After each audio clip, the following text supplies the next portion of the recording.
The iRacers Lounge. I am your host, Mike Ellis.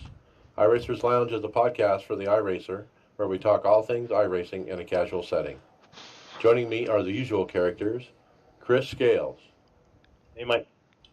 Gregory Hectus, Yo, yo, yo.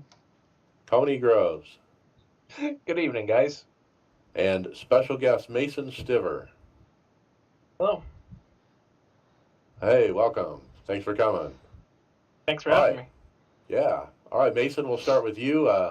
You just joined our team here at Team Tifosi. Thank you for that. And have already won a race with us, actually. We'll talk about that a little bit later. But let's get to know you a little bit first. Let's start out with what's brought you to iRacing and how did you first hear about it?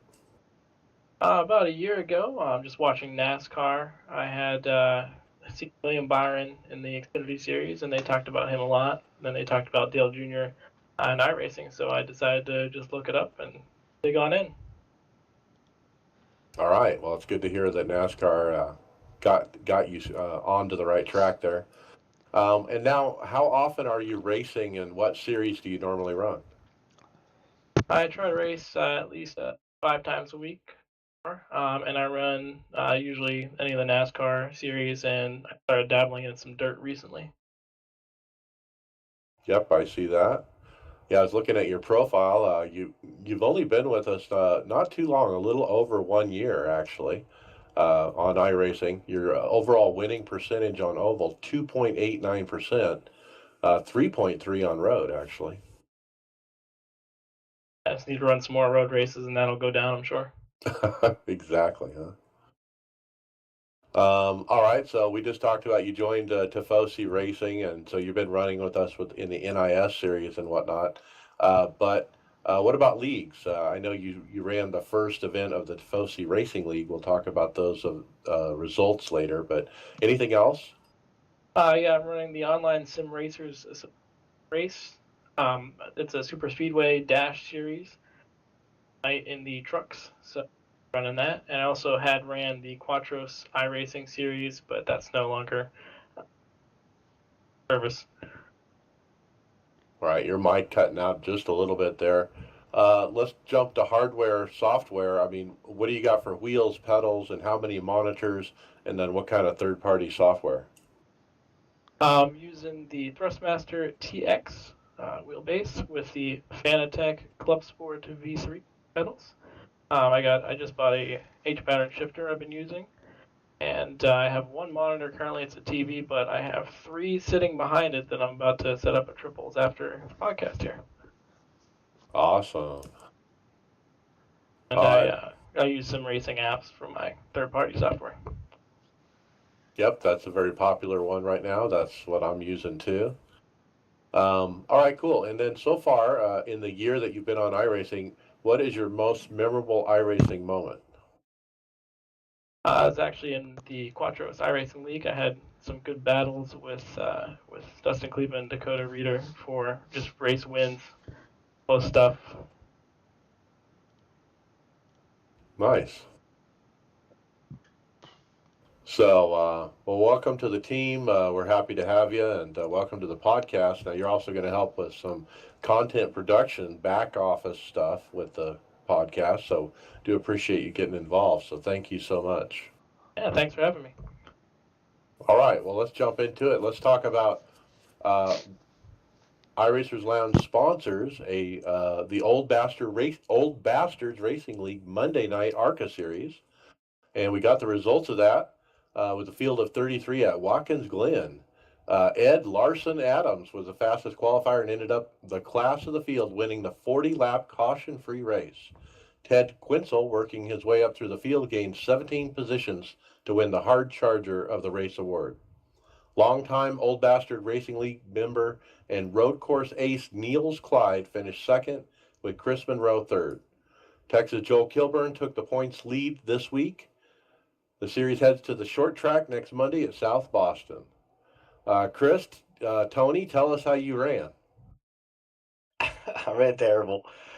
Finished, what do they say here, 23rd? That sounds about right. And I'm not good at road courses. I'm going to have to do a whole lot more practicing between now and Daytona, but I was a few seconds off the quicker guys. And so I kept on the track for the most part. I think I had a couple off tracks. Probably got lapped a couple of times, but it was still fun. And caution free because of course they were off. But still, just like always, super clean racing. A lot of fun. I mean, that's why I showed up to begin with. It was great practice. You're not going to find anything better than run around those guys. And yeah, I need all I can get between now and Daytona. Sometimes an oval racer just has to admit that they're an oval racer. Yeah, yeah, exactly. And I totally am. But there's driving those stock cars. There's nothing harder than driving the stock cars on oval tracks. So if you can get that down a little bit, you put yourself in one of the lower horsepower road cars, and hopefully do okay. Yep. Yeah, well, if Chris said he had like a not a very good race, I had an absolutely terrible race. Yeah, I started 25th and I finished 26th, and on the very first lap, I my shifter comes off my perch right in my hand. So right there, like I was kind of put right to the back because I'm trying to go slow and stay out of people's way as I put my shifter back on where it's supposed to be. And then a little later on into the race, I had gotten in front of Chris, and I was like, okay, I'm gonna keep this spot. I gotta finish in front of Chris. Um, and then I was just a little too hard coming out of a corner and hit the wall and lost all my steering. But we only had about 2 laps to go at that point there, so I ended up just parking it just so I wouldn't get in anyone else's way. So yeah, I suck at road courses too, but it was a tremendous amount of fun, and those I was really enjoying racing that car, especially at that track. Um, you kind of learn a lot as to kind of how to get into the corners and roll it through. I've been finding getting a lot of education on that part of it between the ovals and the road course. But great bunch of guys again, and it was still a fun race. All right. I think our takeaway here is I beat Tony. I think is all There we you need go. to know from that You race. won. Yeah, That's right. yeah, I he won. got me. Winner. All right. Way to Let's represent Team Canada. There you go. All right, let's jump to topics. I'll start off because this was very timely for me. On the forums, Philip Morton, who happens to be what I think a hardware expert when it comes to computer stuff, he posted up about the i9 Intel 9700K new chip that they've announced, the 9th generation. Uh, and he says here, quote, after doing a little bit more research, looks like Intel dropped the ball hard here. Temps are high across this new computer and seems to be related to the actual silicon die being 0.8 millimeter high instead of 0.2 millimeter high. Coupled with 0.5 millimeter of solder, it's baffling what's going on here. I guess after a decade of toothpaste, Intel forgot how to solder. And so I've seen various reports as well. There's another YouTube site that we've mentioned before, the guy Jay's 2 Cents. He did a review of the Intel i9 asking, is it really worth it? He notates that it costs $580. The comparable chip to that right now is the Ryzen 7 2700K. That's $310. You can get the i7 8700K for $325. And so at 580 and with the heat problems that have been mentioned in various places, I'm kind of like everyone's like hold off on the i9. I run that 2700 Ryzen. That's what I have. Yeah. And that's a proven workhorse that's been around, so. Well, and it's really good for the streaming aspect that I've been using it for. And if you want to know more information, Philip Morton on the forums has posted up another post that has all the different reviews from the various tech sites out there about this chip. And he's got at least a dozen, well, actually maybe even 2 dozen sites here that have information about it. And so he's very well informed, obviously. And so, with that being said, why I said it was timely is I've made the decision finally. I'm going to build a new computer. I'm sick of running all the graphics down at the lowest setting, which is where they're at right now. Um, I had to actually stop running my third-party apps. About most of them, I only run a couple now, but I had to turn off all the other ones just to get the thing to stop to perform correctly. And so I decided enough's enough, and I ordered all the stuff this weekend. I got the case today, and everything else comes tomorrow. What I decided on was the i7 8700K, which is the 8th generation Coffee Lake processor, along with the 1080 Ti graphics card. I also decided to skip the whole 2080 and 2080 Ti, basically for price reasons, but the 1080 Ti is a proven commodity. So went with 32 gig on the RAM, DD4, and then one of the new style hard drives, a 500 gigabyte M2 is what it's called, and it's very fast compared to a standard SSD. And so I'm very excited right now, obviously. Christmas come early for you, eh? Well, it's all on the old credit card, so I'll make some payments, and 3 months later, 4 months later, it might be paid off. Yeah, so it's totally worth it. As much time as you put in on the sim, that's how I justify it anyway. I just math. If I Well, didn't, the how much you're question was gonna how spend, how much. much time you're gonna spend on it over the next 5 or 6 years, and divide that by the hours, and it's a cheap hobby. Well, and that's the question of how much computer do I get? And I decided to go all out because I want it to last 5, 6 years, just like my current one has. It's lasted 6 years. And so if I can get 6 years out of this build, it'll be worth it. So that's the plan. And so you guys can follow my build at Tifosi Racing on Facebook. I'm going to post pictures. I actually posted my purchase list so you can see the exact parts that I got.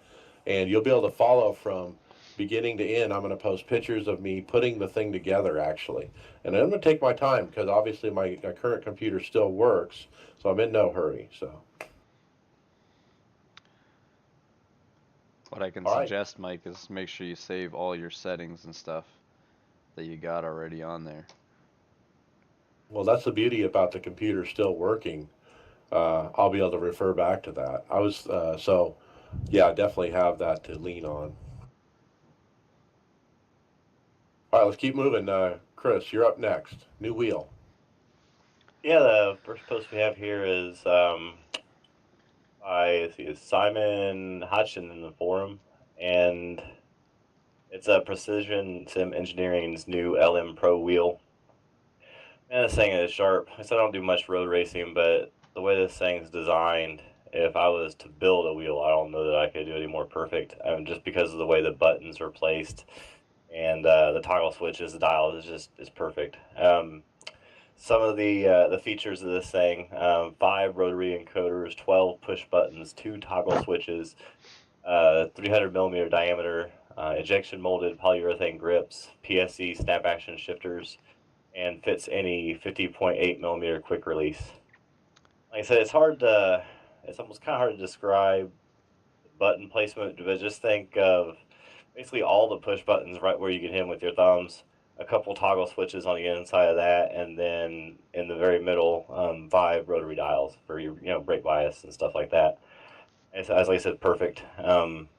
You got to the price. So it's definitely a little pricey. I think it said 1,500 euros. So that's probably $1,700 or so, $1,800, I think. That's just the wheel, not a base. Just the Just wheel. the wheel. Yeah. So definitely pricey, but like I said, if you do enough road racing, I just do that math, I guess.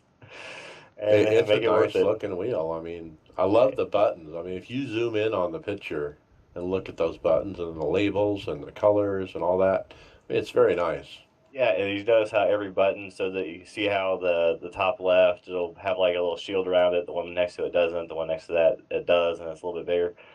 The whole thing is designed to you never look down at it, and everything will be just right there. Like I said, it's perfect for a lot of money. It's perfect It that is. it's got all the dials for the things like the road aspect, because those are all the, like if you have um, the F1 car, the Le Mans car, or any of the Le Mans cars, like those dials would come in real handy with all the changes that you need to make. Yeah, and more than you probably need. I mean, most of us would love to have just a couple of these on our wheels and have Now, 5 of them in a center. compare this, Greg, to yours. I mean, look at the price difference. I mean, let's look at that. Well, the thing is the only thing I can see the advantage of the way that this one is done from the McLaren GT3 rim is, it's got the individual dials that you can set for the things, whereas I have to change on the McLaren rim. You gotta have, you gotta change the sub menu to go to it. So like I have to go one click on the knob, one click to change all the button and points for that point on the wheel. Where this is already got those presets kind of labeled on there. It's just a different version of it. It's using more of the, there is no screen or anything on it, so they're using the space where the screen or something could be for the button placements or the dial placements there. Yeah, and price difference. Well, it's only $169 American Right. for the McLaren, so Yeah, see, Versus that's the fifteen thing. hundred pounds, right? Ton of money. Or euros. and the Fanatic one is, it's got a proven track record to work with a bunch of bases too. All right. Well, Greg's kind of been out of it with his new job, so I'm going to give him the hardest topic. You're up next. uh, Tutorial on how to overclock your computer. Let's look at this because I have yet to think about doing Well, any of that. That's exactly what this is. It's a forum post on exactly what to do So and how to Michael do it. Main has been tells you on, or gives you a description on what you can do on it here. I've got it up on the screen, him talking about it, but you know, I haven't ever been interested in that aspect of overclocking any of the stuff because, I've upgraded my computer to the point where does iRacing really need a lot of stuff overclocked? Like probably not, but for these are for some hardcore people that want to get more out of their PC, but also maybe bring up a lower um, chip level to try and make Right, it an a little bit older one. better. Right. I mean, Yeah, I it's know. and it's the manual way to do it. I mean, the old-fashioned way, the manual way. And if I overclock, I'm going to be using software that comes with the motherboard, that comes with the chip, and that kind of thing, where you just push a button and you just kind of watch. But he's actually got all these different settings. And when you read it, we're not going to read it out loud because it's just completely Greek to me. I mean, I have no idea what any of this stuff means. It's yeah. I know. I know if I showed this to my dad, he'd understand it because my dad's the one who builds my computers usually, and he loves this kind of stuff. But I I could not tell you the same thing. I do not know what the heck that's going on there. All right. Well, if you guys want to know how to overclock, this is a great no nonsense guide. Search the forums for on delitting. Delitting. Okay, next up, Mason, we're going to throw you to the fire. Why don't you do rig show off? Oh boy, well, looks like Philip Janssen von Rensburg posted a video. The missus was out over the weekend, and he's got a rig up there. It's got ultra wide monitor, nice big one. Wow, It's made nice. of the 80/20. Got some fans up there, nice blow you in the face while you're going. I don't know. This looks like a lot for me. What do you guys think? Do you guys notice once again we're looking at another rig that uses that same metal? What did you call it? 80/20. 80/20. Like that is like the most popular thing to build with, and I guess it's so versatile to use. Yeah, that's exactly it. That's what I'm looking at probably going with if I don't go the PVC route that Tony went. But yeah, it's just metal channels basically. So you can cut these things down or get them pre-cut, and then You have to those get them slots. pre-cut. Yeah, So and you got to those plan 'em. slots. Yeah, but it makes it pretty adjustable because everything has all those bars that you see have rails or like slots that run down. So all that stuff can be moved around. So you're not, if you move stuff around and need to, or you buy a new accessory, I mean, it's just a matter of adding on a bar or two, or sliding this way, sliding this that way. What do you think about that seat? Does it look comfortable? That's a true racing seat. That is a NASCAR style seat. Kind of like an old one though. Yeah, that's another thing too. Like, I'm not going to go 100% realism on my seat. I want to go a little bit more towards comfort. It doesn't even have a pad in it. Hardly. I'm gonna say he's more. He does have. If you look in the one picture there, he does have rims, a bunch of different rims. So he's got different disciplines he's using it for, plus the Oculus. That's an interesting seat though. But the way it's sitting back, it wouldn't be as uncomfortable as you'd think, because you're leaned back a little bit with your legs perched up towards the wheel a bit.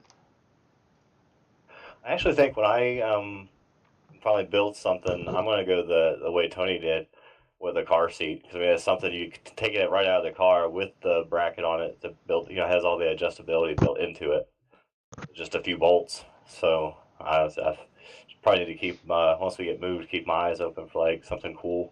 I love the Camaro or something like design that. of the keyboard off to the left. It's got just a little straight arm that goes off to the left, and the keyboard's mounted directly to it. Same with the mouse on the far side, and then there's an iPad stand kind of above it where he has an iPad for an extra monitor kind of thing, and it's a great setup. Yeah, I like that. And he's got the GoPro above his head too. I'm guessing he's left-handed if he's got the keyboard on that side. Because usually you put the keyboard on the side that you're natural with. Opposite the mouse hand, right? Yeah, I guess. Because I have my keyboard right above my mouse, the tray that I've built. Yeah, and his monitor is not only ultra wide, but it's curved ultra wide.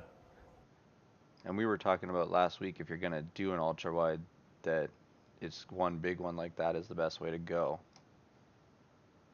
Now I follow this guy. His nickname is Beano, and that's what people call him, Beano. He's from Australia, but he's a wheel expert, I would call him. We've read a lot of his stuff in the past, and he's just showing off his rig here. It is really nice. If you look closely at the one where the back of the monitor, you'll see a butt kicker down at the bottom. It looks like. So he's got a lot of nice setup here, with the fans and the VR and everything.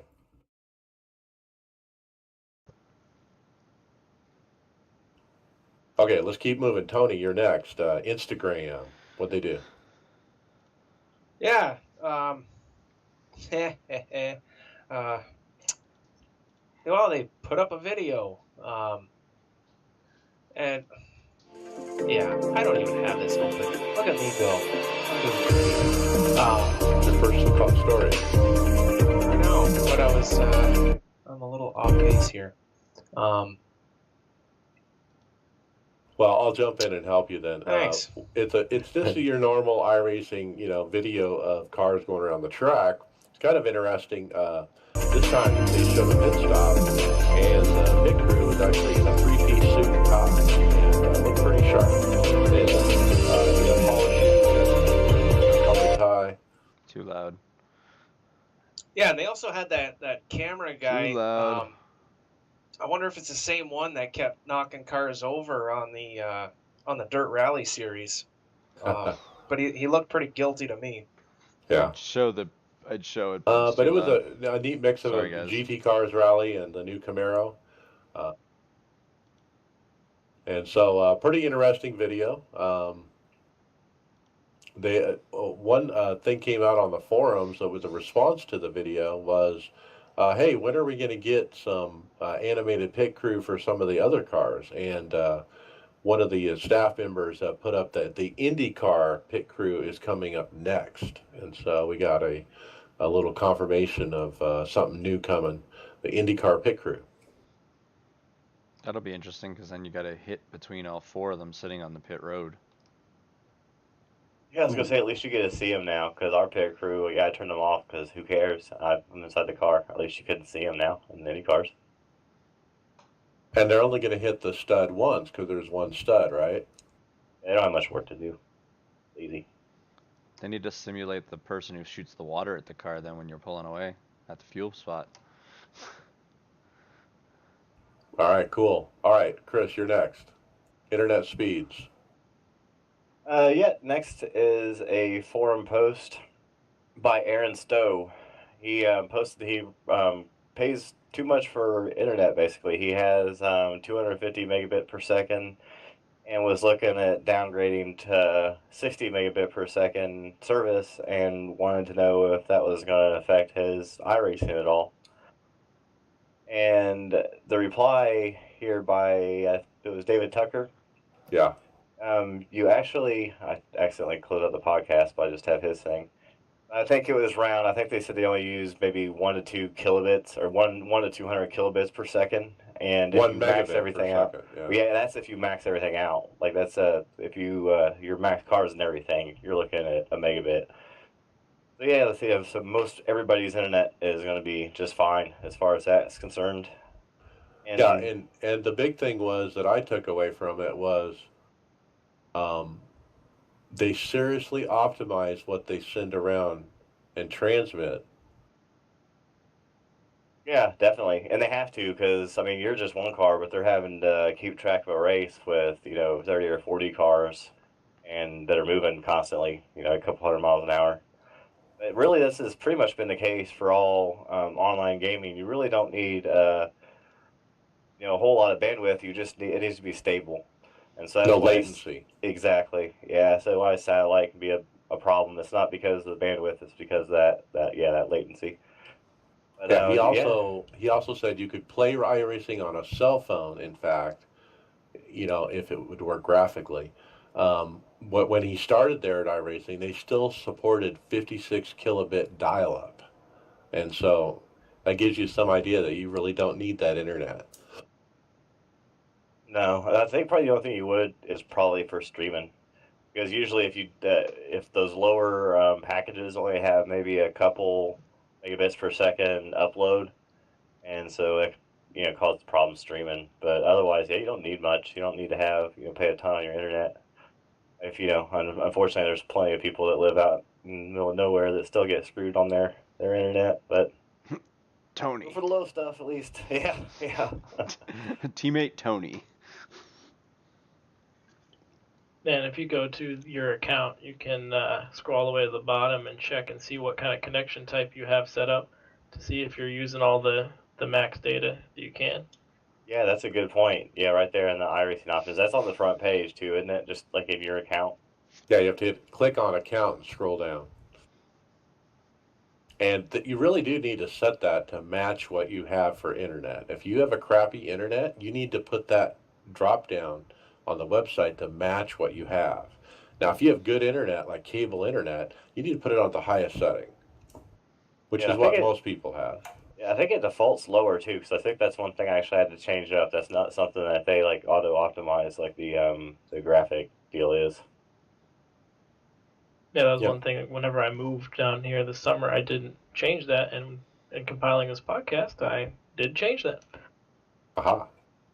So you already learned something from us. All right. Satellite connections still are not supported. Why? Latency. Okay. There has to be communication both ways. Okay. And the way satellite internet works, it's mostly one way. So it doesn't really work. Okay. Who's next? Greg. Drive-through penalties. Drive-through penalties. So, looks like somebody brought up that they wanted to talk about. Uh, it was a poll. Would you like to see drive-through penalties for incursions?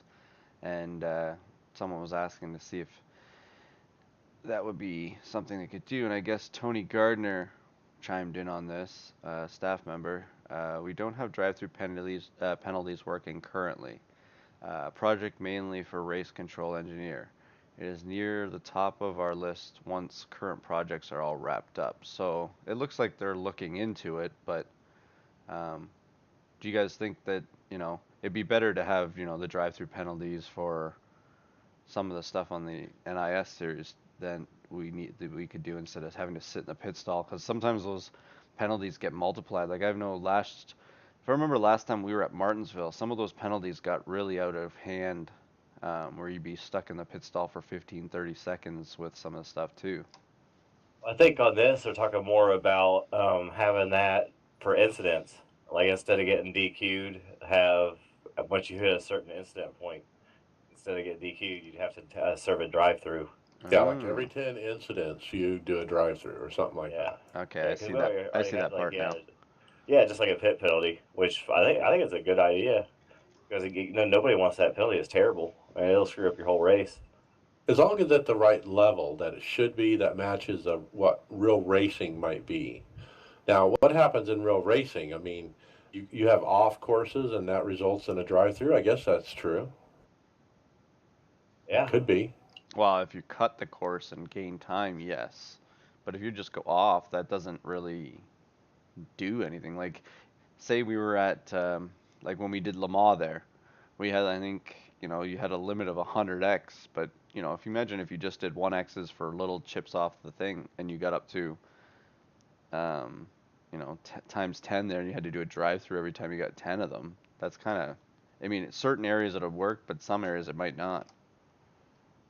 yeah. I'm hoping they can play around with this stuff a lot more once they go to the new damage model. And I guess these polygons are supposed to be more accurate and hopefully have less.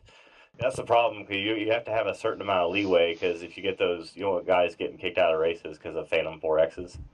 You get the 15 seconds of damage with the 4X.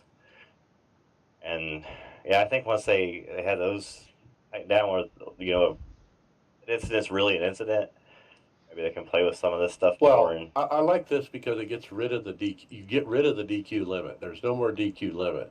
Okay, it's just if you get so many, you're going to start getting drive-throughs. That's the penalty, not you're completely out of the race. That means everyone keeps to keep racing.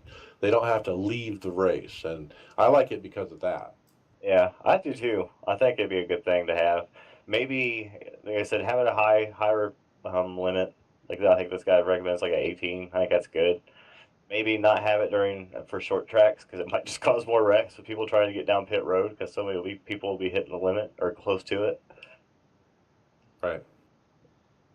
All right, Mason, you're up next. The brand new Tifosi Racing League. Tell us about what happened.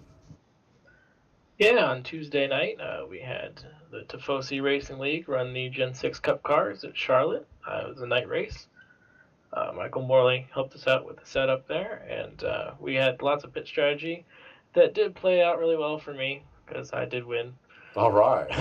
You whooped everybody's ass. You I beat was Congrats. him trying to on put it pit nicely. strategy? Yeah, I was gonna see how much you blew it up. Like, yeah, you just whooped everybody's ass. Yeah, the strategy didn't matter. You just destroyed everybody. It was pretty impressive. Did But we had I'll five keep sets of going. tires. Oh, 5 sets of tires there, so I took one on the caution when everyone else didn't, so I got a huge advantage there.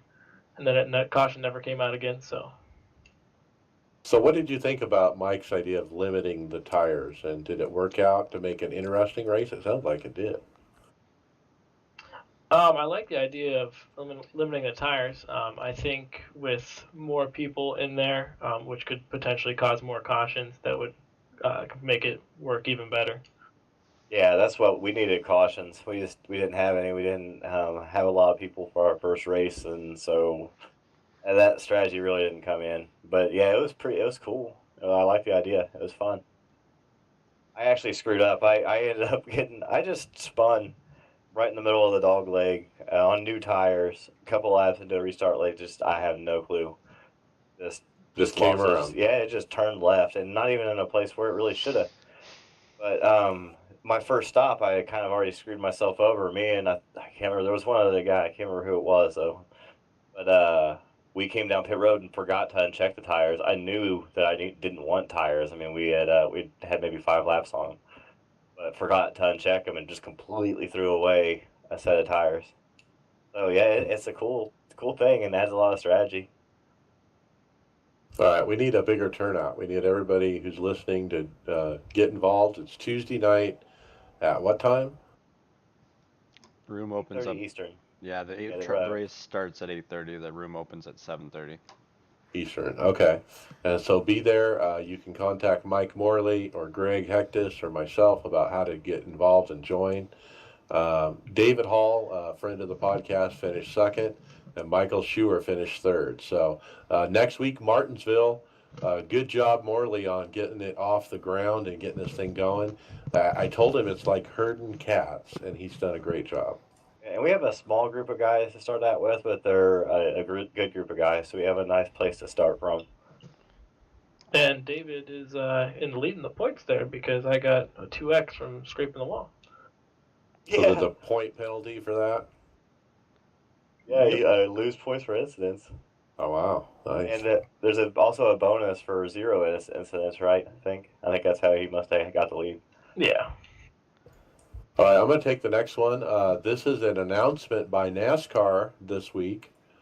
It says, as part of NASCAR's effort to increase visibility of its esport platforms, engage new fans, and further utilize iRacing as a driver development tool, NASCAR and iRacing announced that Juicin Hamilton will serve as a series director for both the NASCAR Peak Antifreeze iRacing Series and the eNASCAR Ignite Series beginning in 2019. Hamilton, who will continue to serve as a senior manager of racing operations at NASCAR, will expand upon his current responsibilities by combining his experience in real-world racing with the iRacing environment. This is big, guys. This is a huge, huge news. This is NASCAR actually has a guy on their payroll who's going to be the series director of 2 iRacing series. Yeah, that's awesome. It seems I'm trying not to get too excited about this stuff because I think all of us want to see iRacing turn into a big esport. But I'm trying to curb my enthusiasm. But it's getting harder to do with stuff like this. And I don't know if you watch any of NBC, but it seems like every one of their shows has Parker Kligerman doing an iRacing this and iRacing that. It's getting out there. Oh, NASCAR is really embracing it right now in several ways. Jusan Hamilton has actually been an iRacing subscriber for over 10 years since the beginning. And so he's been there the whole time. He knows what we're going through. I think bringing him involved in this capacity, maybe we can get, more authentic to NASCAR. I'd love to see stages, NASCAR overtime. Why not? Let's get the whole product. I mean, we're 98% there. Let's do the other 2%. Maybe they'll help pump in some money to develop it then too. Like, maybe help out iRacing a little bit more on that end. Have a few trophies for some of the official stuff. Prizes. Cool. Yeah, I always thought they should have at least a T-shirt or something and an NIS. A lot of freaking weeks. All right, who's next? Tony, I think you're next. Yeah, I got this one this time. I'm ready. Monday we've got looks like a fairly big iRacing maintenance period coming up. They've announced that they're going to be performing some crucial work on the U.S. race server and iRacing data center relocation project. So I guess all the infrastructure is going to be transitioned into My bad. the Wrong new one. data center, and he said they've got a lot of it already set up, so they're hoping it's not going to take too long. They mentioned that if it all goes well, they anticipate only one additional major outage to complete the move, and they're hoping it's only going to take about 5 hours. But they said this work touches some of the core systems, and it may take some additional time to stabilize the user experience. But we'll have the test drive service available for the whole part of the downtime, and as always, sessions in progress at the start of the maintenance will be terminated, and no records of the events will be recorded, official or not. Yeah. So you've been warned. This is a big change, like you said. I mean, this is taking every piece of hardware that we race on and put it somewhere else physically, or on completely different hardware. And so I, you know, I've been in the corporate world where there's data centers and there's multiple ones, and these things are complicated, guys. And if they think they're going to get it done in 5 hours, I'm surprised. I hope it goes well. I would totally anticipate that it won't, that there'll be hiccups. They're going to be changing DNS, which affects all the DNS servers worldwide, because you're going to have to point those DNS servers to a different, data center, basically. Uh, so changes on the website, when it launches, and all kinds of different things have to happen for this to work. Yeah, yeah. Well, just like you said, I there's going to be hiccups. There usually is. So I don't know. I guess just be patient, and you got a lot of window shopping you can do with the test drive that they do have available. So go hop into a car that you don't own, maybe on a track that you don't own, and um, start writing down the Christmas list. That's what you like to do there, don't you, Mike? Yeah, jump in the Lotus 49 or the F1 Williams car and go jump it off at Bathurst or somewhere, and yeah. All right, let's keep moving. Chris, you're up next. F1, it feels threatened here. Oh yeah. Next is an article from motorsport.com by Scott Mitchell. Yeah, titled "Video Games as a Competitor of F1." Says Aravabane. I'm sure this guy is a huge deal in F1. Yeah, I he's the don't. Ferrari boss. Yeah, and like I said, Maurizio Arabane, and I'm sorry that I don't or that follow Formula One, but my main takeaway from this article is that racing period, whether it's us at NASCAR for F1, the ratings haven't been great, and they're trying to turn that around.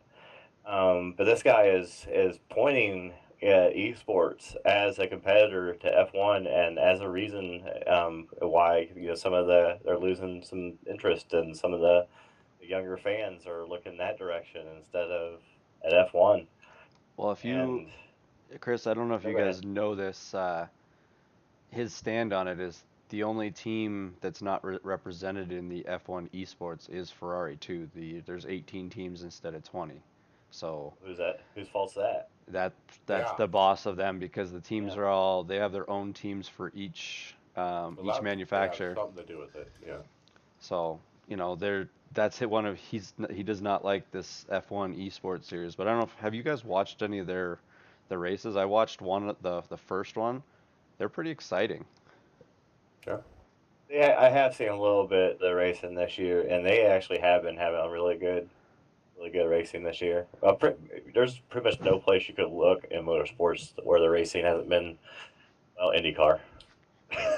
But other than that, man, it's been a good year, and so to see everybody still kind of struggling with the racing we've had, even in NASCAR. I mean, other than a couple of stinkers, it's obvious. You got to do something to get the attention of the younger audience, and I think he recognizes that a lot of them are looking to esports instead of the real thing. He's really onto something, I think. I mean, there's only so many eyeballs that watch motorsports and so many fans, and you got to know that the esport is cannibalizing traditional motorsports. Those fans, they might start watching esports and just forget about F1. And you know what? I might be one of those people. I used to watch F1 back in the day, but I don't anymore. I follow it, on news and Twitter and stuff like that, but I don't actually watch the races like I used to. And but I do watch esports sometimes, and so maybe I'm part of that trend. Who knows? Well, and it's the only sport that translates over into that. You can't go and, you know, I mean, people do watch people play like NHL games or football games, video games, but it's not the same type of experience as the competitive parts of racing. Like, you can't create your own, you can create your own player, but it's not really put in a simulation point where it feels like it's authentic as much as the racing part does. Yeah, I know what you're trying to say. Like there's a chance you could race Dale Jr. on here, a professional race car driver, but you're not going to be able to play football against Peyton Manning. You're not going to be quarterback against Peyton Manning. Right. like literally a 1-to-1 translation as an esport. It's just perfect. All right, Greg, you're next. Scott Bloomquist. Sorry, I got to bring that link up here. Scott Lindquist is still loading. Sorry. So Scott Lindquist, Hall of Fame driver, is getting some laps in at the WR1 Sim chassis on iRacing. Don't know. Okay, so he's just looks like he just posted on his Facebook page that he was just testing at his home on the weekend. It's a little setup there. Looks like he's got a Fanatic wheel. I don't even know who. I've never heard this guy before. Oh man, Really? I mean, he's a Hall of Fame driver. I mean, Well, I get that, but I don't recognize the name. But is this the same? Paul Tracy. Yeah. I'm surprised I don't see like his cocaine sitting next to him. I'm sorry, if you Scott ever- Bloomquist. Actually, he's looks like He's a put on dirt some guy, weight. So yeah. yeah, I think he's That's why. Yeah, super late models, just super late model superstar. Like just one of the best there is. Unfortunately, I can't stand the guy, so I don't really Yeah. like the fact that he's fast. But yeah, he's one of the best. Arguably the best, probably. Yeah, that's Super late probably model. why I haven't heard of him, because I'm not huge into the dirt aspect of it. But I'm surprised to see him on a sim though. Like I think this shows that if you can get him on here, You can get anybody on here, yeah. because I can't. He doesn't strike me as the kind of guy that's going to. He's the kind of guy to take that laptop off the top of his race car and chuck it. Yeah, he probably has. Yeah. I don't want that engineering crap here. Yeah, I bet he probably has. Now, But if yeah, you to see him on click, a sim is pretty crazy. now if you click on WR1 on the page there, you'll go onto their page and you can see the rig that he has, which is kind of why I wanted to look at this. The rig is called WR1 Sim Chassis, and they have a Facebook page, and you can check it out.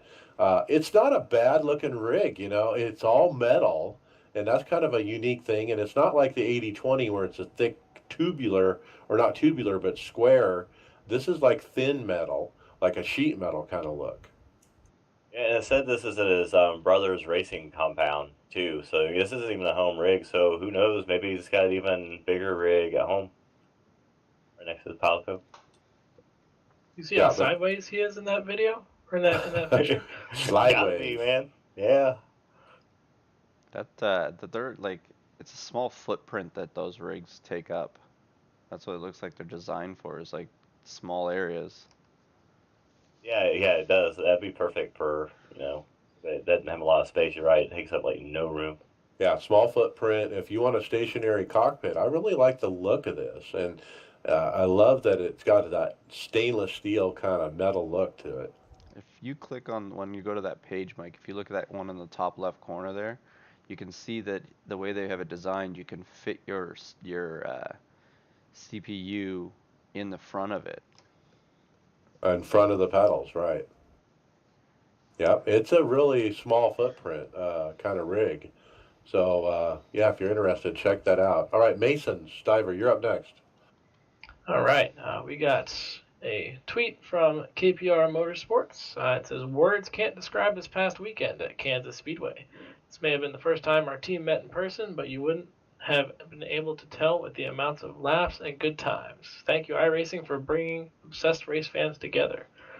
So I actually raced with these guys in the Quattro's iRacing League, and it's Dustin Kleba, Tyson Palmquist, and Dakota Reeder. And they're all good, hard racers, and looks like they got together at Kansas for a fun weekend. That's pretty cool. So they're an iRacing team or league. I guess they're a team. And they got together and met in person. That's pretty cool. I think we should do that. That'd be awesome. You guys gotta come to me though. Well, would we go to Canada or would we go to the U.S.? Yeah, so we might have to go to Canada. I think we're outnumbered at this point. Are you guys allowed to come across the border? Probably not. Oh yeah, plus you guys have least legalized. Yeah, maybe we'll go to Canada. Better party up there. Okay, well that does sound like fun. It's always cool to see iRacing team members meet up in person for the first time, and you can see on their face they're happy to be together, and so it looks like fun, and that's kind of cool. Mason, you actually know who these guys are. Yeah, Dustin kicked my butt in the league. I don't know, Tony, were you happy to see me when we met up? Well, you were a lot Crickets. shorter than you are in the internet. No, it is neat though, right? Because all we ever really do is just hear each other's voices. So to be able to put a face to the voice and yeah, it is a neat experience. It's kind of a cool thing about this whole internet fad that's happening. Oh God, All right, let's keep moving. Tony, you're up next. Another Dale Jr. that's spotting. awful. Yeah, this is kind of cool. iRacing posted a picture on Twitter. Just kind of saying who's the lead singer, and it's a picture of Dale Jr. and Steve Myers. Unfortunately, nobody showed up to see them, but they're facing an empty crowd, and you guys can rib me right now, but I've got no idea where they're at. But it's a stage. Circuit of the Americas. Well, Oh, see, the Austin, Texas. Yeah. yeah, I ain't never gonna know that. So, yeah, it's kind of neat though. It's pretty funny. Gives you something to talk about, chuckle at. Yeah. So again, the legend is you can go to every track in iRacing, and somewhere on that track property, you will find a picture of Dale. You'll see Dale Jr. And so if you go to on the Austin, Texas Circuit of the America and find the concert venue, he's standing on stage with none other than Steve Myers from iRacing. So pretty cool. So they're the Is it? Where's Waldo of iRacing? Yeah, I think isn't Steve Myers in every track too? Yeah, I wanted to think say maybe he- it's both of them, but Yeah. yeah, They're not always together. Like you can sometimes. yeah, I they'll be think they're separated. usually. Yeah, Yeah. Yeah, see, that's interesting because I don't know if I ever knew that before. yeah. I've known So it and never looked around yet. you go looking, and you'll spend 2 hours wasting time trying to find it. Oh, how cool is that? I like that. That's neat. Yeah, I think at the Lamar track, he was like standing at the chicken place, or I don't know. Is it the same pose, or does he got like a bunch of different poses? I'm really curious now. I might have to go spend 2 hours looking at each of these tracks. We'll have to search it in the forums. It's definitely been documented in the past. So, all right, let's keep moving. Chris, Ty Majeski update. Yeah. So this past week at Kansas, he finished 8th, which is Finally got a finish. finally the 60 car finish. Period. I thought that thing was cursed, and I've caught most of the Xfinity races this year, and like I said, yeah, the 60 car just just can't finish the race, and not usually their own doing. Like they're just they've always been in the wrong place at the wrong time. Like Tony Groves last month at IS. But yeah, finally in 8th, great finish. Well, good top 10 for Ty. And, we're getting close to the end of the year, and I don't know that he has plans for next year yet. Yeah, it sucks. It sucks for those guys. I think they have some him. I mean, he's probably the best of the team as far as the guys having that car, but they have some good talent. It just seems like they Wow. can't. They just can't. Well, I mean, Chase questionable. Briscoe was the other driver, but he won in a different race car, remember? Yeah, but it doesn't seem to matter. I mean, they could put anybody in that car. They could put Kyle Busch in that car, and he'd have problems because they just can't. They'll run fine. They just can't seem to miss the wrecks, and that sucks when you're a new driver because you want to see. I mean, he's got to have some finishes if he wants to get it right. Well, isn't that 60 car the car that Ricky Stenhouse won the championship with? Yes, but his first year Ricky tore up that car a lot. Yeah, he almost got parked, I remember. Yeah. Like I think the thing's cursed. It's a fast car. It has some guys in it. Just can't hardly finish, but finally he gets an 8th. Hopefully, I don't know if he's. I think that's it for the year for him. I'm not 100% sure. I don't think he's in that car again. I might be wrong. he'll be in that car at Texas. Oh, is he? Well, good. Yeah, hopefully, man. Like I said, these young guys, they have to have some finishes, and hopefully, and so he's had the speed. He has a good showing. All right, let's keep moving. Another update on Scott Kulovac, the leader of KMA Racing League. Remember, he had open heart surgery.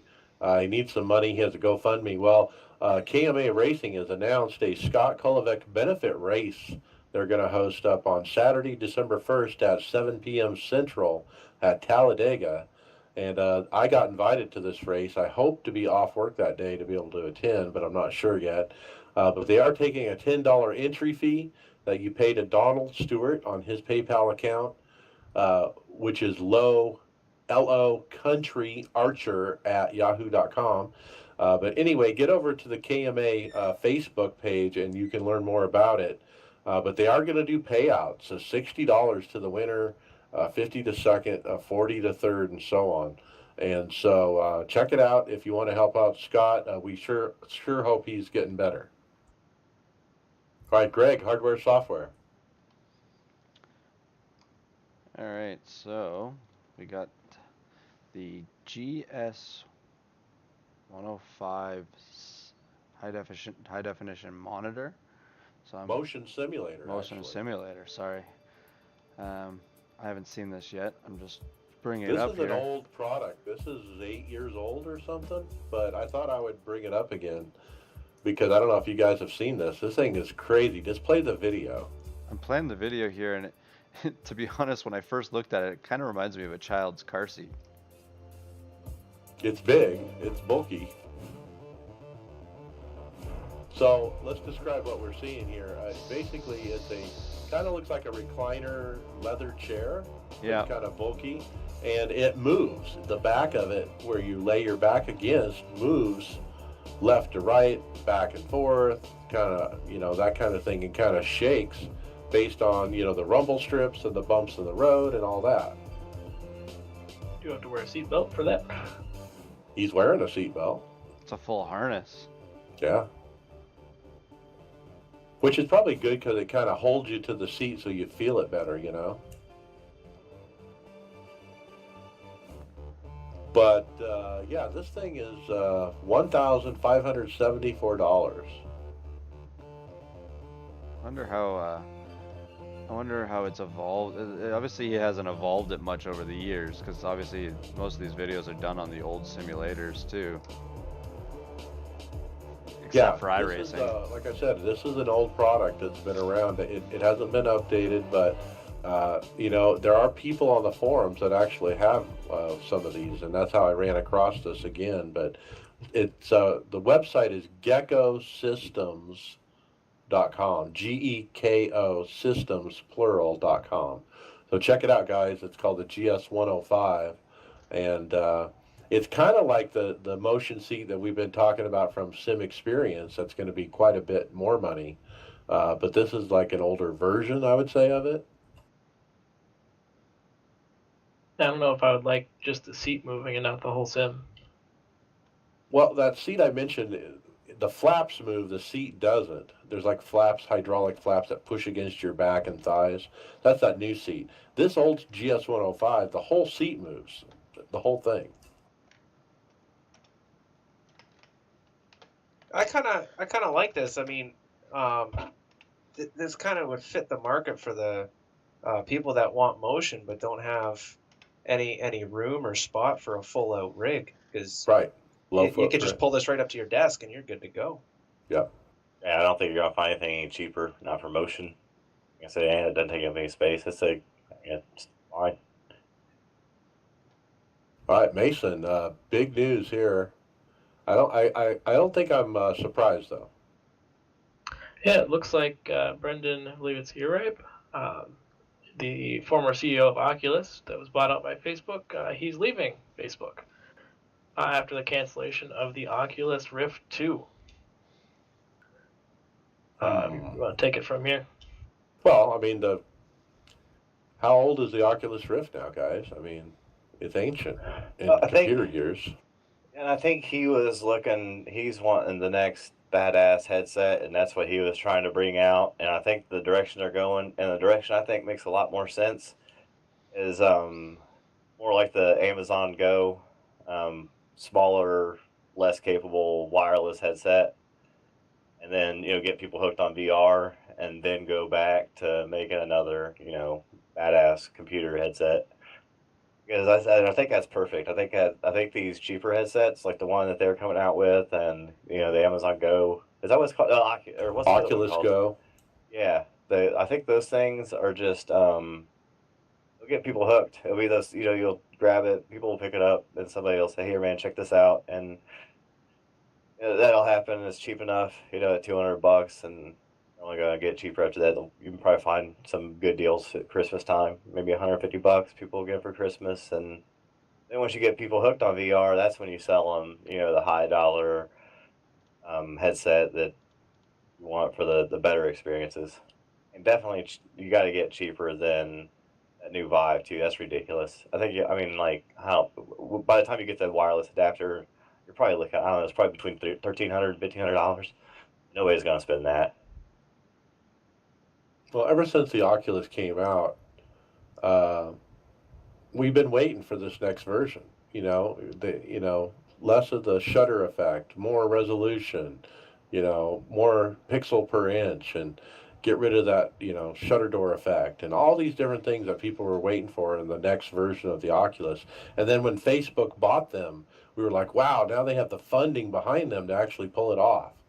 And then now here we are, almost 5 or 6 years later, and they pulled the plug on the whole deal. So Yeah, and like I said, Yeah. just for that reason, because they wanted to use for Facebook, and you can do that for a $200 headset.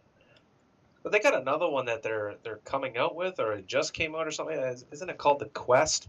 And it's a little more. It's kind of the in between. Yes, yes, The that's the other one I Rift was and the thinking of. Go, Yep. and but more portable, a little more high powered, better resolution. And I was kind of looking at it, and I was like, I'm thinking that is kind of the answer. You don't have your cables and cords, and that'll evolve over time to become better than what it is now. But it's more of a proper VR experience than what you can be offered with the Go, right? yeah. Well, we'll have to see if that's suitable for iRacing or not. I'm not sure it is, but we'll see next spring when it comes out. I don't know. I think this is bad news overall for the Oculus people who are wanting regular product updates. This guy leaving that company is not a good sign for it. But maybe he'll go off and start another company and do what he wants to do. All right, let's keep moving. I forget who's next. Chris, I think you're next. Albutos. I actually didn't have this one pulled up, but it's just they're having a clearance sale basically through Friday. So hopefully you're hearing this podcast Before then, live yeah. or close to it. Yeah, because they have some pretty awesome deals on here. 40%. Yeah, 40% off a lot of their stuff, and Yeah. Now this Yeah. is that main performance PC that's having these sales. Yep. oh yeah, I'm sorry, it was a Budo link that I brought up. That was actually one of their Well, that's the rigs that they were product. The 40% off. Albuto is Yeah, what's on sale at Main Performance PC. yeah, so that's even better. So yeah, that'll do your money. It's freaking awesome. Yep. And pick up But a rig. They got Yeah, a lot of stuff, but yeah, it's basically the accessories. I have all the accessories, so I don't have anything I need to get. Yeah, there's nothing. You have the I don't cup think holder? There's anything. I have the cup holder, yeah. Yeah, I said, I don't think there's anything.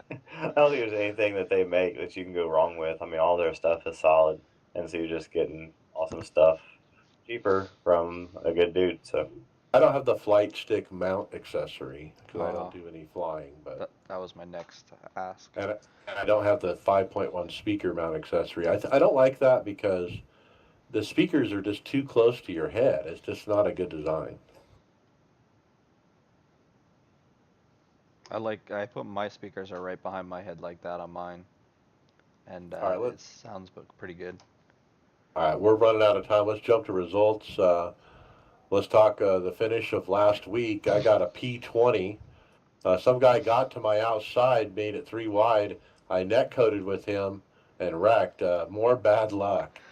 Britt McCoy got a P2. Nice run for him. He couldn't pass P1 for the win, but was right there. And then Friday Open, Chris, you got a P24 where you stayed out on old tires to gain track position. oh man, yeah, that was so stupid. I wrecked my teammate. Tony Rochette almost took out Brent and wrecked Going two on me other for a guys sec here. I in gotta check an something NIS here. race. And that's what happened. I was playing the running the back strategy, wait for stuff to kind of sort itself out. And we had a short run, I think like 4 or 5 laps. And I stayed out to gain a bunch of track position, which was fine. I wasn't, fall off wise. I was going to lose a few spots, but I wasn't going to wreck anybody except for I just completely spaced out when we took the green and went into turn one like I had fresh tires and just stuck it right into the wall and bounced off and Just came checking out back something and here for a sec. Hold on. took out another guy and poor Tony just like T-boned that dude right in the door. Ouch. Yeah, he's got some bad luck. He also got a P29. Tony did a Saturday fixed on the morning race. Then Sunday Open. Tony, you got P23. Nothing to report. Yeah. Well, I think P23 says enough. Yeah. To be honest, I really don't remember much of the race, so it can't be all that interesting. So yeah, nothing to report. I sucked. And Greg, probably similar result for you. Yeah, I had a P25. That was the one where I kept talking to you guys about. I was 8 laps down because of something that happened to my computer, and I almost got most of the laps back. Oh, The other one we missed. Morley won Friday night's open race as oh well. yeah. Yeah, He, congrats to him. yeah, he worked hard on that Kansas setup. He loves that track. He has 4 wins this year at Kansas. Yeah, I was gonna say his set too. That's what makes it makes gets you twice as frustrated when you screw up like I did, or you just have a bad race, get caught up in somebody else's stuff when you have a really good setup under you. But yeah, he put a lot of time into it. It was awesome. The car was fast. Yeah, it was. Because I know on that Sunday race, when I went those laps down, when I was under one of the cautions, I always had to go to the back of the field, and I was able to drive through the field almost every time that we went back green for long periods of time.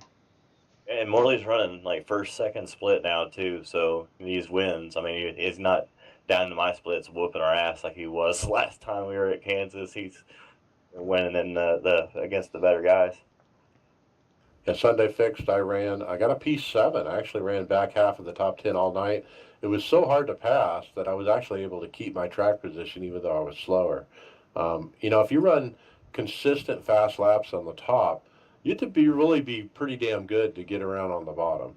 So you can keep your track position. I did pretty good that day. Let's move on to Martinsville. Yesterday, fixed. I got P12. Got ran over and spun not once but twice. I didn't really have any damage though, but it was a good run. P12. I'll take it. Tony Rochette ran P10. He had problems with his brakes. He had what he called his super speedway configuration, where it doesn't ever go to 100%. It only goes to 80%, and it kind of messed him up.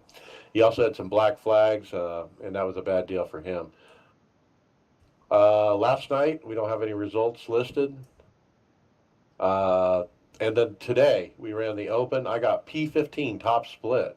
I got turned on the straight, 4 minutes, 30 seconds optional. I got about half of it fixed because there were so many cautions. I did fight really hard at the end for a P15 and top split, so I'll take it. And then Tony Rochette got the best result, P8. He did survive some wrecks, was down some RPMs, but kept it on the lead lap. Yeah, I got to run that race with Tony, and the racing this week has started out to be super freaking terrible. Hopefully, it gets cleaned up by this weekend, and sometimes it does. Sometimes guys get tired of wrecking. We have some cleaner racing, but it's just been caution fest. I just play like car pinball today in my race. Yep. Half the race under caution, basically. All right, let's talk World Championship because the season's wrapped up, and we haven't covered this very well, but let's go through it. Formula One Grand Prix. Martin Kroenke wins his third championship in a row. Okay, so he won it. Mitchell de Jong finished second, and Mac Backham was third. And so you're going to hear multiple names from multiple different kinds of championships, so don't get confused. Let's go to Peak. Boy, we had a nice preview video about Homestead with the four, going for the championship. They're trying to hype up the race.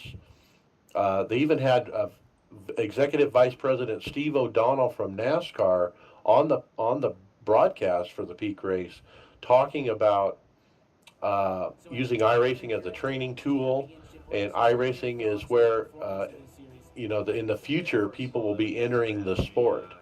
And he talked about how long, the 10-year history of NASCAR and iRacing have been together for a long time, and blah blah blah, and lots of good things to hear from one of the top guys at NASCAR.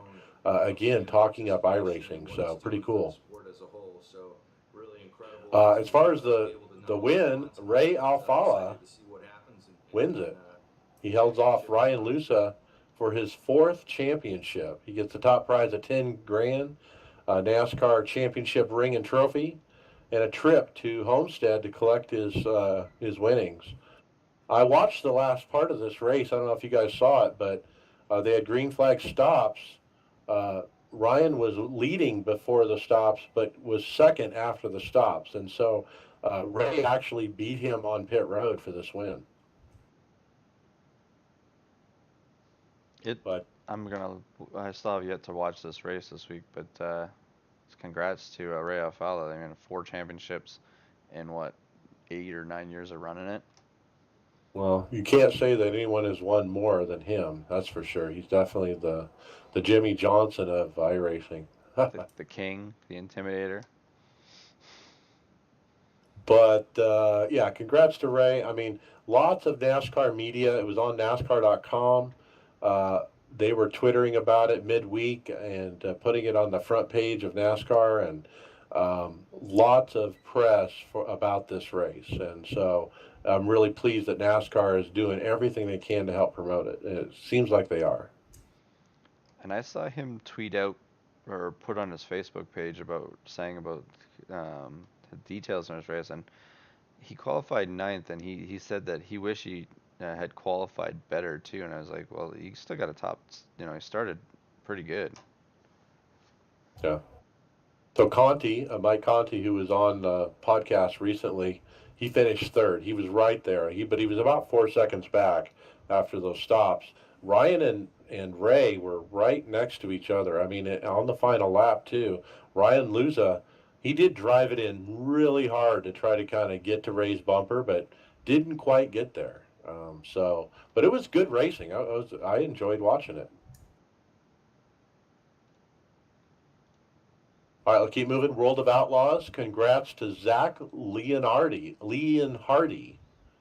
Zach wins the inaugural World of Outlaws Craftsman Late Model Championship, and he wins 10 grand in cash and prizes.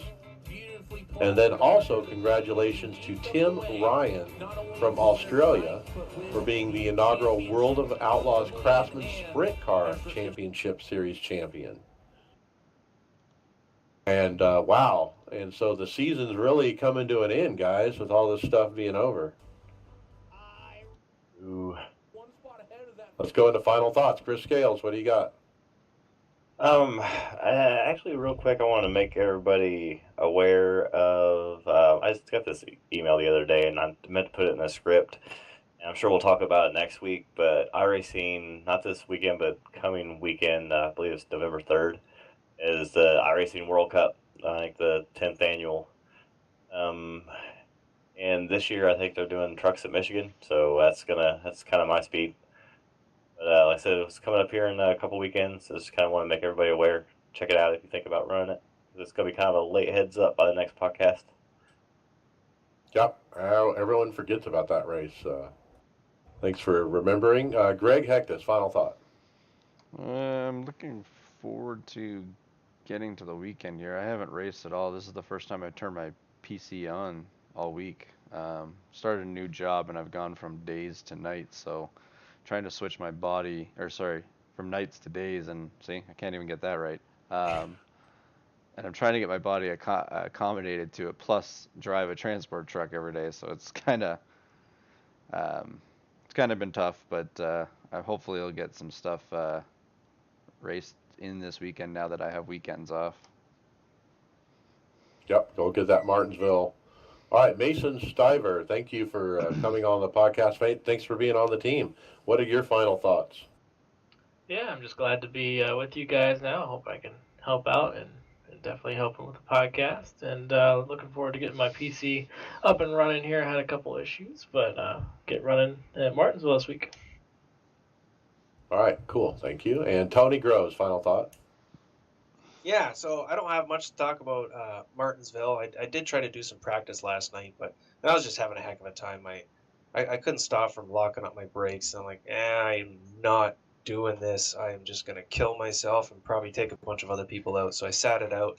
I'm not sure if I'm going to actually make a start this week. I'm kind of undecided at this point. But um, I got to throw a big shout out to my wonderful wife with giving me an early birthday present. I have on order a new video card, so my 1050 is just not up to task at running the triples and stuff. So I upgraded to a 1070 Ti, and I'm really looking forward to that. And hopefully, I'm gonna start doing some streaming.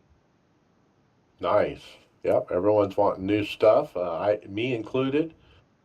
Uh, my final thought is just that, man. I'm building a new computer.